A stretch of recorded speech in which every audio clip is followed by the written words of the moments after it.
PSG Fan TV, bonsoir à tous. Le Paris Saint-Germain s'est fait surprendre en début de match, mais le Paris Saint-Germain a quand même écrit l'histoire. Ce soir, 7e victoire consécutive en Ligue 1 Conforama, c'est un exploit. Exact, comme tu l'as dit au début, on a eu un coup de chaud. Reims, ils ont marqué au bout de la première minute par Chavaria. C'est quoi cet attaquant? Je crois que c'est l'attaquant le plus nul de toute la Ligue 1 cette saison. Même Emiliano Sala du FC Nantes, il est mieux que lui. Après, Paris, ils ont commencé à jouer. Il y a eu des occasions et tout dans les 10 premières minutes. Puis on a déroulé en première mi-temps. On a fini la première mi-temps à 3-1. Puis la deuxième mi-temps, elle était un peu plus soporifique à partir de la 60e, 65e. Mais je pense que c'est dû à ce changement Nkunku à la place de Nkunku qui est rentré à la place de Draxler qui faisait pas un très bon match jusqu'ici. Draxler, on va pas se l'avouer, pourtant c'est mon gars Draxler, mais là ce soir je peux pas lui pardonner ça. Et j'aimerais parler de la... Et je pense que c'est l'entrée d'Nkunku qui a... C'est pas l'entrée qui a rendu son repositionnement sur le terrain. Voilà, exactement, il y a eu son repositionnement après à la sortie de Rabiot qu'il fallait absolument reposer. Et c'est pour ça qu'à partir de la 65e jusqu'à la fin du match, ça a été un peu soporifique, je t'avouerai. Mais sinon, on a eu un très bon match du PSG. Une nouvelle fois, composition inédite avec des jeunes. J'ai envie de parler de Moussa Diaby, Dagba, Ntsoki. Que dire de ces nouveaux Titi parisiens? Dagba, il a joué 30 minutes, il s'est claqué, donc il est sorti, on ne peut pas vraiment juger sa prestation. Ntsoki, franchement, je crois on a là un titulaire en puissance. Côté gauche, il se bat, il est bon, il a la grinta. Il a la grinta et il a tout ce qu'on demande de la part d'un Titi parisien. Il mouille le maillot et ça, franchement Stanley, franchement bien. Et après, Moussa Diaby, moi je connais, il est là, hein, il est dans mon cœur. Donc voilà, Moussa Diaby, encore grosse prestation de sa part. Passeur décisif sur le but de Meunier. Donc non, les Titi ont été au rendez-vous pour moi. D'accord. Est-ce qu'on a appris des choses concernant la philosophie de Tuchel? On sait qu'il aime changer de système constamment. On sait qu'il aime avoir ses latéraux très hauts sur le terrain. On n'a pas appris grand-chose ce soir, hein. On a juste vu un Neymar vraiment en maître à jouer ce soir, vraiment en totale liberté. Il a fait son show ce soir et il a fait un très bon match lui aussi. Une nouvelle fois, il a fait avec ce qu'il avait.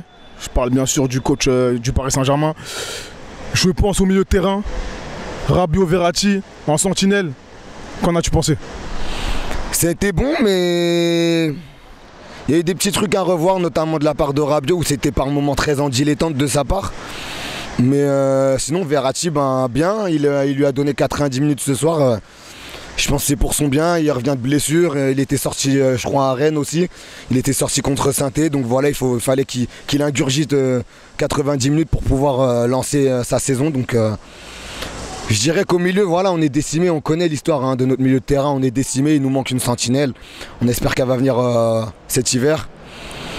Donc pour le moment, RAS en Ligue 1, mais c'est vrai qu'en Ligue des Champions, on se rend compte qu'on prend l'eau dès qu'on joue des équipes comme Liverpool ou...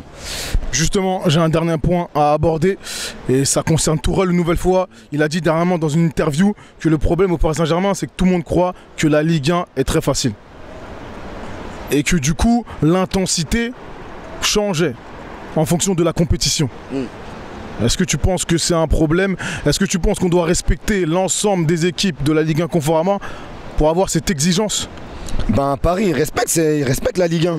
Il respecte la Ligue 1. Quand on bat Reims 4-1 là encore ce soir à la maison, on respecte la Ligue 1, on prend un but au bout d'une minute, on se remet tout de suite dans le sens de la marche. Il y a des occasions fortes dans les 10 premières minutes, il y a cette frappe de Draxler. Quand Paris met 6-2 à Bordeaux, on respecte la Ligue 1. Quand Paris met 8-0 à Dijon, on respecte la Ligue 1.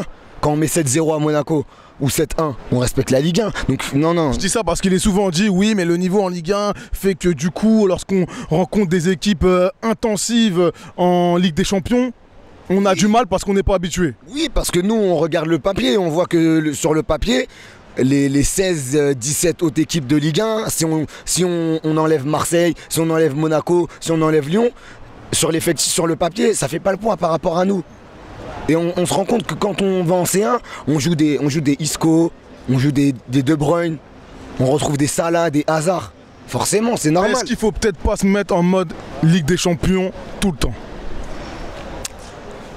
Il faut, mais quand tu joues comme des équipes contre Reims, je dis pas que tu peux lever le pied, mais on joue pas une grosse cylindrée quand on joue contre Reims, donc c'est compliqué en fait il faut trouver le juste milieu en fait entre la C1 et la L1 tout simplement. C'est deux choses différentes et c'est deux choses dans lesquelles on se doit d'être performant pour pouvoir atteindre nos objectifs en fait. Donc je te dirais que oui, il faut. Voilà. Après prochain match, je crois c'est Nice, non? C'est ça. Nice, ils sont sur une belle lancée, ils avaient mal démarré le championnat.